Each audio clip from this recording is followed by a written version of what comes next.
Hello guys and welcome back to best car picks. ഞാൻ ഈ auto expo തുടങ്ങുന്നതിന് മുന്നേ തന്നെ ഈ വാഹനത്തിൻ്റെ ഒരു വീഡിയോ ചെയ്തിട്ടുണ്ടായിരുന്നു. ചിലപ്പോൾ നിങ്ങളിത് കണ്ടിട്ടുണ്ടായിരിക്കും, ഭൂരിഭാഗം ആൾക്കാർ ആ വീഡിയോ കണ്ടിട്ടില്ലായിരുന്നു. എനിവേ, നമ്മളിന്ന് ഡിസ്കസ് ചെയ്യാൻ പോകുന്നത് വേവ് മൊബിലിറ്റിയുടെ ഇവ എന്ന് പറഞ്ഞ ഒരു വാഹനത്തെ പറ്റിയാണ്.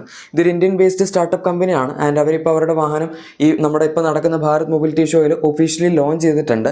ആൻഡ് ഇത് പറഞ്ഞു വരുമ്പോൾ ഏകദേശം ഒരു ക്വാഡ്രി സൈക്കിൾ പോലത്തെ വാഹനമാണ്. പക്ഷേ എന്നാൽ നമ്മൾ ഇതിൻ്റെ പ്രൈസും അതുപോലെ ഈ വാഹനത്തിൽ വരുന്ന സ്പെക്ക്, ഫീച്ചേഴ്സ്, ഈവൻ റേഞ്ച് തുടങ്ങിയ കാര്യങ്ങളൊക്കെ എടുത്ത് നോക്കുകയാണെങ്കിൽ അത്യാവശ്യം നല്ല ഒരു ഡെയിലി കമ്മ്യൂട്ടർ, പ്രത്യേകിച്ച് നിങ്ങൾക്ക് സിറ്റിയിലൊക്കെയാണ് കൂടുതൽ ഓട്ടം വരുന്നതെന്നുണ്ടെങ്കിൽ എടുക്കാൻ പറ്റിയ നല്ലൊരു വണ്ടിയായിട്ട് തോന്നിയതുകൊണ്ടാണ് ഞാനിപ്പോൾ ഇതിൻ്റെ വീഡിയോ ചെയ്യുന്നത്. പക്ഷേ എന്തായാലും ഈ വണ്ടി ഇപ്പോഴും നമുക്ക് ഡെലിവറി ഒന്നും കൊടുത്തു തുടങ്ങാനുള്ള ഒരു സ്റ്റേജിലേക്ക് എത്തിയിട്ടില്ല എന്നാണ് കമ്പനി പറയുന്നത്. എപ്പോൾ വാങ്ങാൻ പറ്റും എന്നുള്ളതൊക്കെ ഞാൻ പറയാം. ബുക്കിംഗ് എന്തായാലും ഇപ്പോൾ സ്റ്റാർട്ട് ചെയ്തിട്ടുണ്ട്. പ്രീ ബുക്കിംഗ് എമൗണ്ട് 5,000 ആണ്. നിങ്ങൾക്ക് വേണമെങ്കിൽ വണ്ടി പ്രീ ബുക്ക് ചെയ്തിടാം.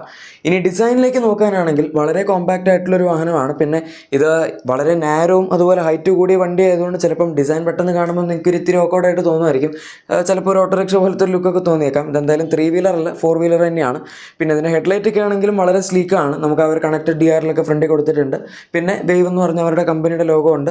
അങ്ങനത്തെ ഒരു വളരെ സിമ്പിൾ ആയിട്ടുള്ള ഫ്രണ്ട് പ്രൊഫൈലാണ് ഈ വാഹനത്തിനകത്ത് വരുന്നത്. ഒരുപാടൊന്നും നമുക്കങ്ങനെ പറയാൻ മാത്രമൊന്നുമില്ല.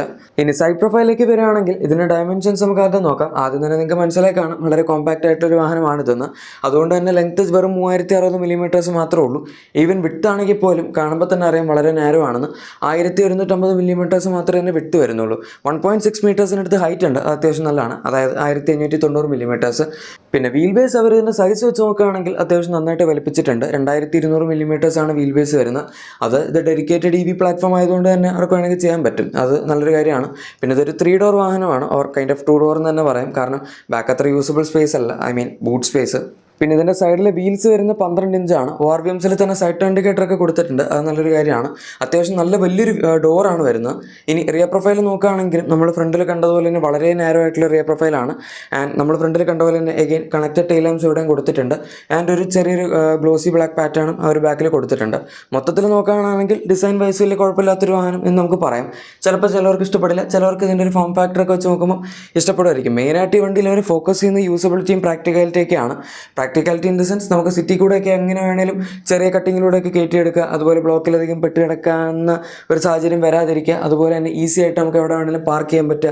അതൊക്കെയാണ് ഈ വാഹനത്തിൻ്റെ മെയിൻ ഫോക്കസ്. അത് തീർച്ചയായും ഈ വാഹനം മീറ്റ് ചെയ്യും, കാരണം അത്രയും സൈസേ ഉള്ളൂ. ഇനി ഇൻറ്റീരിയർ നോക്കാനാണെങ്കിൽ അതും അത്യാവശ്യം നന്നായിട്ട് തന്നെ ഒരു മോഡേൺ ടച്ചിൽ ചെയ്തിട്ടുണ്ട്. 2 സ്പോക്ക് സ്റ്റിയറിംഗ് വീലാണ് നമുക്ക് ഈ ഒരു വാഹനത്തിൽ കിട്ടുന്നത്. അതിൻ്റെ അകത്ത് തന്നെ സ്റ്റിയറിംഗ് മോഡൽ കൺട്രോൾസ് ഒക്കെ അവർ ഇൻറ്റഗ്രേറ്റ് ചെയ്തിട്ടുണ്ട്. ആൻഡ് നമുക്ക് 2 ഇൻഫോടൈം സിസ്റ്റം, അതായത് ഒരു ഇൻസ്ട്രുമെൻ്റ് ക്ലസ്റ്ററും ഒരു ഇൻഫോടൈം സിസ്റ്റം, അത്യാവശ്യം ഡീസൻറ്റ് സൈസ് ആയിട്ടുള്ള ഒരു ഡിസ്പ്ലേ ആണ് ഇതിനകത്ത് കൊടുത്തിരിക്കുന്നത്. പിന്നെ ആൻഡ്രോയിഡ് ഓട്ടോ, ആപ്പിൾ കാർപ്ലേ എല്ലാം തന്നെ നമുക്ക് ഇതിൻ്റെ ലെഫ്റ്റ് സൈഡിൽ വരുന്ന ഒരു സിസ്റ്റത്തിൽ സപ്പോർട്ട് ചെയ്യുന്നുണ്ട്. പിന്നെ ക്ലൈമറ്റ് കൺട്രോൾ AC ഇതിൻ്റെ അകത്ത് വരുന്നുണ്ട്. ഓട്ടോ AC ഇല്ല, ക്ലൈമറ്റ് കൺട്രോൾ ഉണ്ടെന്നേ ഉള്ളൂ. അതുപോലെ നമുക്ക് ഡ്രൈവർ സീറ്റ് 6 വേ അഡ്ജസ്റ്റ് ചെയ്യാനുള്ള ഒരു ഓപ്ഷൻ വരുന്നുണ്ട്. ഇലക്ട്രിക്കും നല്ല നോർമൽ അഡ്ജസ്റ്റ്മെൻ്റ് ആണ്. അതുപോലെ മാനുവൽ ഡേ നൈറ്റ് IRVM നമുക്ക് അകത്ത് വരുന്നുണ്ട്. ഇലക്ട്രിക്കൽ അഡ്ജസ്റ്റബിൾ മിറേഴ്സും പുഷ് ബട്ടൺ സ്റ്റാർട്ടും അങ്ങനത്തെ സാധനങ്ങളൊക്കെ ഇതിൻ്റെ അകത്തുണ്ട്. ആൻഡ് സേഫ്റ്റി റിലേറ്റഡ് ആയിട്ട് നമ്മൾ നോക്കുകയാണെങ്കിൽ സിംഗിൾ ഡ്രൈവർ എയർ ബാഗും അതുപോലെ ഹിൽ ഹോൾഡർ സിസ്റ്റം ഒക്കെ ഈ ഒരു വാഹനത്തിൽ അവൈലബിൾ ആണ്. ഇതിൻ്റെ അകത്ത് ഞാനൊരു പ്രശ്നം എന്താണ് കണ്ടതെന്ന് വെച്ചാൽ ഡ്രൈവർ എയർ ബാഗ് ആകെപ്പാട് ഇതിൻ്റെ ടോപ്പ് എൻഡിൽ മാത്രമേ ഉള്ളൂ. ബാക്കി വേരിയൻസിലൊന്നും അവർ എയർ ബാഗ് കൊടുക്കുന്നില്ല. അത് വളരെ മോശമായി പോയി. ഇപ്പോഴത്തെ കാലത്ത് സേഫ്റ്റി സ്റ്റാൻഡേർഡ്സ് ഒക്കെ നമ്മൾ നോക്കുന്ന സമയത്ത് ബേസ് മോഡൽ മുതൽ സിംഗിൾ ഡ്രൈവർ എയർ ബാഗ് കൊടുക്കുക എന്ന് പറയുന്നത് വളരെ ഇമ്പോർട്ടൻ്റ് ആയിട്ടുള്ളൊരു കാര്യമായിരുന്നു. പക്ഷേ അതാണ് ഈ വാഹനത്തിൻ്റെ ഏറ്റവും വലിയൊരു പ്രശ്നം. പിന്നെ അല്ലാതെ ക്യാബിന് നോക്കുകയാണെങ്കിൽ വളരെ നാരോ ആയിട്ടുള്ളൊരു ക്യാബിനാണ്. ഇതിൻ്റെ സീറ്റിംഗ് ഒക്കെ അത്യാവശ്യം വിയേഡാണ്. കാരണം ഫ്രണ്ടിൽ ഡ്രൈവർ മാത്രമേ ഇരിക്കുന്നുള്ളൂ. പൊതുവേ നമ്മൾ കണ്ടിട്ടുള്ളത് ഫ്രണ്ടിൽ 2 പേരിരിക്കും. ചിലപ്പോൾ ഇങ്ങനത്തെ വണ്ടികൾ ബാക്കിൽ ആർക്കും ഇരിക്കാൻ പറ്റില്ല എന്നുള്ളൊരു കൺസെപ്റ്റ് ആണല്ലോ. ഈ വണ്ടിയിൽ പക്ഷേ അങ്ങനെയല്ല. ഫ്രണ്ടിലൊരു ഡ്രൈവർ സീറ്റ് ഉണ്ട്. അത് അത്യാവശ്യം നല്ല വിട്ടുള്ള സൈസാണ്, അതായത് ഈ വണ്ടിയുടെ ഡയമെൻഷൻസ് വെച്ച് നോക്കുമ്പോൾ. പക്ഷേ ബാക്കിലത്തെ സീറ്റ് അത്യാവശ്യം നാരോ ആണ്. ഒരു ഫുൾ സൈസ് അഡൽറ്റ് ഇരിക്കുകയാണെങ്കിൽ ചിലപ്പോൾ ഒരു കുട്ടിക്ക് ഇരിക്കാൻ പറ്റുള്ളൂ. ഇത് 3 സീറ്റർ വാഹനം എന്നാണ് പറയപ്പെടുന്നത്. ഒരു മീഡിയം സൈസ് അഡൽറ്റ്സ് ഒക്കെ ആണെങ്കിൽ ബാക്കിൽ ചിലപ്പോൾ 2 പേർക്കൊന്ന് ഒതുങ്ങിയിരിക്കുകയാണെങ്കിൽ ഇരിക്കാൻ പറ്റും. അത്രേ ഉള്ളൂ. എന്തായാലും 2 സീറ്റ് ബെൽറ്റ് ഒക്കെ ബാക്കിൽ കൊടുത്തിട്ടുണ്ട്. ഹെഡ് റെസ്റ്റ് ഒന്നും ബാക്കിൽ വരുന്നില്ല, പക്ഷേ ഫ്രണ്ടിൽ എന്തായാലും നമുക്ക് ഹെഡ് റെസ്റ്റ് ഉണ്ട്. അതുപോലെ ഡ്രൈവർ സീറ്റിൻ്റെ ലെഫ്റ്റ് സൈഡിലായിട്ട് നമുക്ക് ഒരു ആംറെസ്റ്റ് വരുന്നുണ്ട്. റൈറ്റ് സൈഡിൽ പിന്നെ ഡോർ പാഡ് ഉണ്ട്, അതുകൊണ്ട് കുഴപ്പമില്ല. പിന്നെ ഇതിൻ്റെ ലെഫ്റ്റ് സൈഡ് ഡോർ വർക്കാണെങ്കിലാണ് നമുക്ക് ബാക്കിലേക്കുള്ള ആക്സസ് കിട്ടുന്നത്. കയറാനായിട്ട് റൈറ്റ് സൈഡ് ഡോർ വഴി കയറാൻ അത്യാവശ്യം നല്ല പാടായിരിക്കും. ഇതൊക്കെയാണ് ഡിസൈൻ ആൻഡ് ഫീച്ചേഴ്സ് വൈസ് ഈ വാഹനത്തെ പറ്റി നമുക്ക് പറയാൻ പറ്റുന്നത്. ഇനി ഇതിൻ്റെ അകത്ത് വരുന്ന ബാറ്ററി കൺഫിഗറേഷനും അതുപോലെ ഇതിൻ്റെ മോട്ടറിൻ്റെ സ്പെക്കും ഒക്കെ നോക്കാം. ആദ്യം തന്നെ ബാറ്ററി. ഇതിൻ്റെ അകത്ത് 3 ബാറ്ററി ഓപ്ഷൻസ് ആണ് അവർ കൊടുത്തിരിക്കുന്നത്. ഒന്നൊരു 9 kWh ബാറ്ററി പാക്കാണ്. അതാണ് എൻട്രി ലെവൽ വരുന്നത്. വെറും 125 കിലോമീറ്റേഴ്സ് മാത്രമേ അതിന് ക്ലെയിംഡ് റേഞ്ച് ഉള്ളൂ. അത് പിന്നെ ഇത്രയും ചെറിയ സൈസ് ആയതുകൊണ്ട് തന്നെ അത്രയൊക്കെ തന്നെ നമ്മൾ എക്സ്പെക്ട് ചെയ്താൽ മതി. റിയൽ ലൈഫ് ഏകദേശം ഒരു 90 to 100 അല്ലെങ്കിൽ ആ റേഞ്ചൊക്കെ ആയിരിക്കും മാക്സിമം കിട്ടുന്നത്. പിന്നെ അതിന് മുകളിലേക്ക് വരാനാണെങ്കിൽ നമുക്കൊരു 12.4 kWh ബാറ്ററി പാക്ക് അവൈലബിൾ ആണ്. അതിൻ്റെ ക്ലെയിംഡ് റേഞ്ച് വരുന്നത് നിന്ന് 175 കിലോമീറ്റേഴ്സ് ആണ്. അത്യാവശ്യം സഫീഷ്യൻ്റ് ആണ് എന്ന് നമുക്ക് പറയാം. പിന്നെ അതിൻ്റെ മുകളിലാണ് ഇതിൻ്റെ ടോപ്പ് എൻഡ് വരുന്നത്. അതിൻ്റെ അകത്ത് 18 kWh ബാറ്ററി പാക്ക് കൊടുത്തിട്ടുണ്ട്. വളരെ വലിയ സൈസുള്ള ബാറ്ററിയാണ്. 250 കിലോമീറ്റേഴ്സ് ക്ലെയിംഡ് റേഞ്ച് ഉണ്ട്. അത് വളരെ നല്ലതാണ്. കാരണം ഇത് നമ്മൾ ഡയറക്റ്റ് MG Comet ആയിട്ട് കമ്പയർ ചെയ്യുകയാണെങ്കിൽ അതിൽ പോലും 17.4 kWh അടുത്തുള്ള ബാറ്ററി സൈസ് മാത്രമേ വരുന്നുള്ളൂ. സോ ബേസിക്കലി ഈ വാഹനത്തിൻ്റെ ടോപ്പ് എൻഡിന് അതിലും വലിയ ബാറ്ററി കൺഫിഗറേഷനാണ് വന്നിരിക്കുന്നത്. അതും ആ വാഹനത്തേക്കാൾ ചീപ്പായിട്ടുള്ള ഓർ അഫോർഡബിൾ ആയിട്ടുള്ള ഒരു പ്രൈസ് പോയിന്റ്. ഇനി ഇതിൻ്റെ മോട്ടറിൻ്റെ സ്പെക്ക് നോക്കാനാണെങ്കിൽ എക്സാക്ട് പവർ അവർ പറഞ്ഞിട്ടില്ല, പക്ഷേ ടോർക്ക് 40 Nm ആണ്. ആൻഡ് നമ്മളിപ്പം 0 to 100 ടൈമിംഗ് ഒക്കെ നോക്കുകയാണെങ്കിൽ 100 വരെ എത്തില്ല. അതുകൊണ്ട് അവർ 0 to 40 വരെ പറഞ്ഞിട്ടുള്ളൂ. 0 to 40 എത്താൻ ജസ്റ്റ് 5 seconds എടുക്കുന്നുള്ളൂ. ഡീസൻ്റ് ആയിട്ടുള്ളൊരു പവർ കിട്ടുന്നുണ്ട്. അതായത് നമുക്ക് മെയിനായിട്ട് സിറ്റി കമ്മ്യൂട്ടിങ്ങിനൊക്കെ ഇപ്പോൾ പെട്ടെന്ന് ഫ്ലോർ ചെയ്യുകയാണെങ്കിൽ അത്യാവശ്യം നല്ല ഒരു ലോ ആൻഡ് ടോർക്ക് ഉള്ളതുണ്ട്. അല്ലെങ്കിൽ ഇലക്ട്രിക് മോട്ടർ ആയതുകൊണ്ട് നമുക്ക് ഇൻസ്റ്റൻറ്റേനിയസ് ടോർക്കാണല്ലോ ലഭിക്കുന്നത്. അതിൻ്റെ ഒരു ഗുണം തീർച്ചയായും ഈ വാഹനത്തിന് ഇങ്ങനെ ട്രാഫിക്കിലൂടെ ഓടിക്കുമ്പോൾ കിട്ടും. പിന്നെ മാക്സിമം ഇത് 70 വരെ പോവുള്ളൂ. പിന്നെ 70 വരെ കയറാമെന്ന് പറഞ്ഞാൽ അത് അത്രയും ടോപ്പ് സ്പീഡ് ആയതുകൊണ്ട് അത്രയും കുറച്ച് സ്ലോ ആയിരിക്കും അവിടം വരെ കയറാൻ. പക്ഷേ എന്തായാലും 40-50 വരെയൊക്കെ നമുക്ക് ഓൾമോസ്റ്റ് എഫർട്ട്ലെസ് ആയിട്ട് തന്നെ കയറി പോകാൻ പറ്റും. പിന്നെ ചാർജിങ്ങിൻ്റെ കേസ് നോക്കുകയാണെങ്കിൽ DC ഫാസ്റ്റ് ചാർജിങ് ഈ വാഹനത്തിന് ടോപ്പ് എൻഡ് വേരിയൻറ്റിൽ മാത്രമേ സപ്പോർട്ട് ചെയ്യുള്ളൂ. 18 kWh മോഡലിൽ അതിന് 10 to 70% എത്താൻ ജസ്റ്റ് 15 minutes മാത്രം മതി. ആൻഡ് നമുക്കിപ്പോൾ നോർമൽ ഒരു 15 ആംപിയർ ഹൗസ് ഹോൾഡ് പ്ലഗിൽ കുത്താനാണെങ്കിൽ 5 മണിക്കൂറാണ് ഫുൾ ചാർജ് ആവാനായിട്ട് എടുക്കുന്നത്. സോ അതും വലിയ കുഴപ്പമില്ല. പക്ഷേ നിങ്ങൾ താഴത്തെ 2 വേരിയൻസ് എടുക്കുകയാണെങ്കിൽ അതിൻ്റെ അകത്ത് ഫാസ്റ്റ് ചാർജിങ് ഉണ്ടാവില്ല. ഇതിൻ്റെ ബാറ്ററി പാക്കൊക്കെ IP67 റേറ്റഡ് ആണ്. പിന്നെ നിങ്ങൾക്ക് വേണമെങ്കിൽ ഈ വാഹനത്തിലൊരു സോളാർ പാനൽ അഡീഷണൽ ആയിട്ട് കിട്ടും. അതിന് നിങ്ങൾ ബേസിക് ആയിട്ടുള്ള 2 വേരിയൻസ് 20,000 ടോപ്പ് എൻഡ് വേരിയൻറ്റിൽ 25,000 ആണ് കൊടുക്കേണ്ടത്. നമുക്ക് ഡെയിലി ബേസിസിൽ ഏകദേശം 10 കിലോമീറ്റേഴ്സിനടുത്ത് അഡീഷണൽ റേഞ്ച് ഈ ഒരു സോളാർ പാനൽ വെക്കുകയാണെങ്കിൽ കിട്ടും എന്നാണ് കമ്പനി പറയുന്നത്. അങ്ങനെ നോക്കുമ്പോൾ ആനുവലി ഏകദേശം 3000 കിലോമീറ്റേഴ്സ് വരെ നമുക്ക് ഈ ഒരു സോളാർ പാനൽ വെച്ച് മാക്സിമം റേഞ്ച് കിട്ടും എന്നും പറയുന്നുണ്ട്. ഇനി ഓരോ വേരിയൻറ്റിൽ എന്തൊക്കെ ഫീച്ചേഴ്സ് ആണെന്നും കൂടെ നമുക്ക് ജസ്റ്റ് നോക്കിയേക്കാം. ബേസ് വേരിയൻ്റ് എന്ന് പറയുന്നത് ഇതിൻ്റെ പ്രൈസ് നിങ്ങളിപ്പോൾ നോക്കേണ്ട പ്രൈസ് നമുക്ക് ഡീറ്റെയിൽ ആയിട്ട് പറയാം. 3 വേരിയൻസ് ആണ് ഈ വാഹനത്തിലുള്ളത്. നോവ ആണ് ഇതിൻ്റെ ബേസ് മോഡൽ വരുന്നത്. ഇതിനകത്ത് നമുക്ക് വളരെ ബേസിക് ആയിട്ടുള്ള സംവിധാനങ്ങൾ മാത്രമേ ഉള്ളൂ. അതായത് AC ഉണ്ട്, അതുപോലെ തന്നെ പവർ വിൻഡോ ഉണ്ട്. പിന്നെ നേരത്തെ പറഞ്ഞ പോലെ സോളാർ പാനൽ നമുക്ക് ഇൻ്റഗ്രേറ്റ് ചെയ്യാൻ പറ്റും.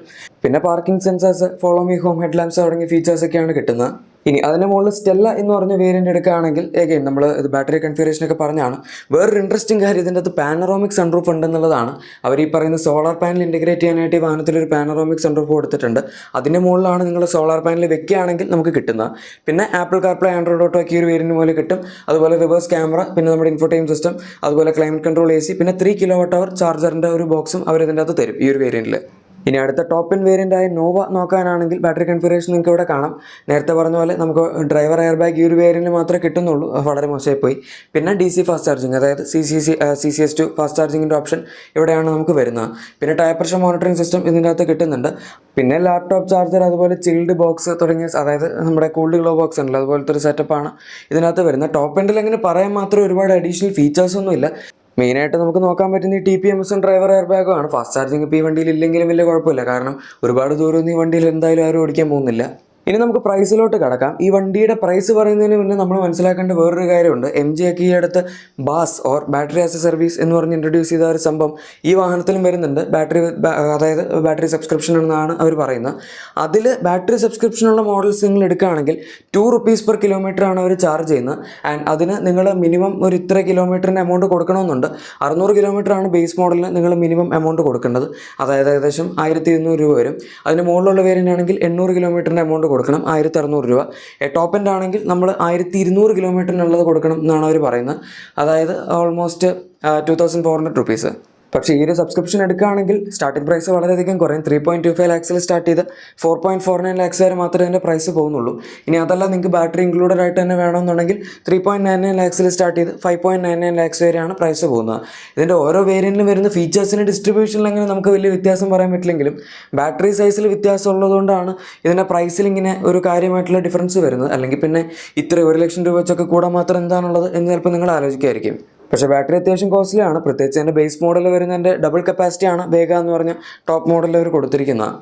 അറ്റ്ലീസ്റ്റ് ഇതിൻ്റെ സെക്കൻഡ് ബേസ്, അതായത് സ്റ്റെല്ല വേരിയൻറ്റിലെങ്കിലും ഡ്രൈവർ എയർ ബാഗ് ഉണ്ടായിരുന്നെങ്കിൽ ഞാനത് തീർച്ചയായും എടുക്കാൻ പറഞ്ഞേനെ. കാരണം പ്രൈസും വലിയ കുഴപ്പമില്ല. സിറ്റിക്കകത്തൂടെ ഓടിക്കാനാണെങ്കിൽ ആവശ്യത്തിനുള്ള റേഞ്ചും ഉണ്ട്.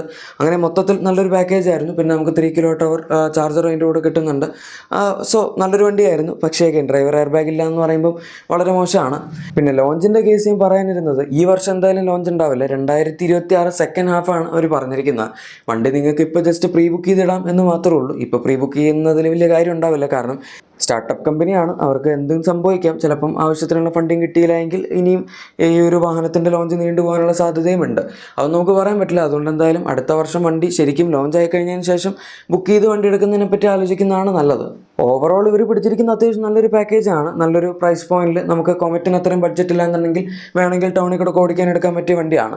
എന്തായാലും നിങ്ങളുടെ വണ്ടികൾക്ക് ചെറിയ ആക്സസറീസോ അല്ലെങ്കിൽ ക്ലീനിങ് പ്രൊഡക്ട്സോ ഒക്കെ വേണമെന്നുണ്ടെങ്കിൽ തീർച്ചയായും നമ്മുടെ ചാനൽ പ്രൊഡക്ട്സ് അല്ലെങ്കിൽ ഡിസ്ക്രിപ്ഷൻ ചെക്കൗട്ട് ചെയ്യുക. അവിടെ നിങ്ങൾക്ക് എല്ലാം ലഭിക്കുന്നതായിരിക്കും. വീഡിയോ ഇഷ്ടപ്പെട്ടെങ്കിൽ ലൈക്കും സബ്സ്ക്രൈബും ഷെയറൊക്കെ ചെയ്തേക്കുക. നമുക്ക് മറ്റൊരു വീഡിയോയിൽ കാണാം. Thank you for watching my video and good bye.